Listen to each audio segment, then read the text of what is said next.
इस सवाल में कह रहा है कि चित्र में चित्र दे रखा है, दिखाए गए परिपथ में बैटरी का विद्युत वाहक कितना है 10 वोल्ट है, और C1 ये पहला संधारित्र है और ये क्या है दूसरा। तो C1 की धारिता 1 माइक्रोफैराड है और संधारित्र C2 की धारिता 2 माइक्रोफैराड है, और A व B के बीच विभवांतर 5 वोल्ट है। A और B के बीच टोटल विभवांतर कितना है 5 वोल्ट है। तो कह रहा प्रत्येक संधारित्र का विभवांतर ज्ञात करो। ये पहला संधारित्र तो इसका विभवांतर तो मान लेते हैं V1 प्लेटों के बीच उत्पन्न विभवांतर।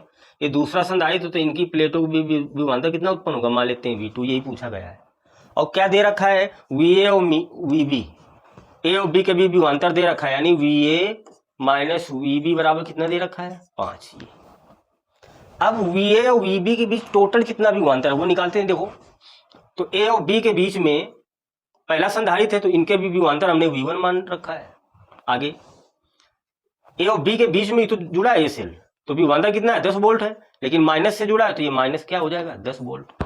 आगे दूसरा संधारित्र के भी विभवांतर V2 मान लिया तो प्लस का क्या हो जाएगा V2 बराबर 5।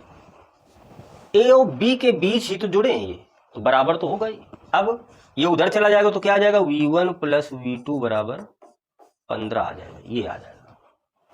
समीकरण एक डाल देते हैं।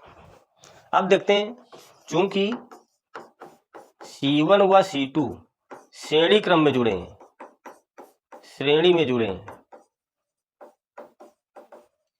अतः आवेश बराबर होगा, अतः आवेश बराबर होगा। श्रेणी क्रम में आवेश क्या होता है समान होता है, तो दोनों संधारित्रों में आवेश क्या होगा बराबर। तो पहले संधारित्र पर आवेश Q1 और दूसरे पर आवेश Q2, ये क्या होगा बराबर। और Q बराबर फार्मूला क्या होता है CV, पहला है तो C1V1 और दूसरा संधारित्र पर आवेश तो C2V2। ये अब C1 की वैल्यू कितनी दिया 1 इंटू V1, C2 का मान कितना दिया है 2 माइक्रोफैराड है इंटू V2, तो V1 बराबर क्या आ जाएगा 2V2 आ जाएगा। ये अब V1 का मान समीकरण 1 में रख दें, V1 V2 का ही मान निकालना है, तो लिखेंगे समीकरण 1 से क्या है V1 की वैल्यू यहाँ V1 प्लस V2 बराबर 15 दिया है समीकरण 1, और V1 का मान रख रहे हैं यहाँ कितना 2V2 इसकी जगह प्लस V2 दिया है बराबर क्या आ जाएगा 15, तो 3V2 आ जाएगा। ये 3V2 बराबर 15, तो V2 बराबर 5 वोल्ट आ जाएगा। ये तो दूसरे संधारित्र पर भी वो कितना आ जाएगा 5 वोल्ट आ जाएगा। पहले पर निकाल लेते हैं, तो ये V2 का मान इसमें रख देते हैं, इसे समीकरण 2 डाल दे, या समीकरण 1 में रख दो V1 की जगह V2 की जगह 5, तो V1 कितना आ जाएगा 10 आ जाएगा।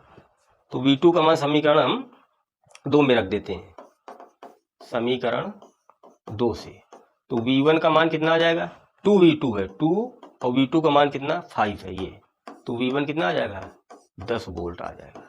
तो दोनों संधारित्रों पर क्या पूछा गया था विभव, ये दोनों विभव आ गए।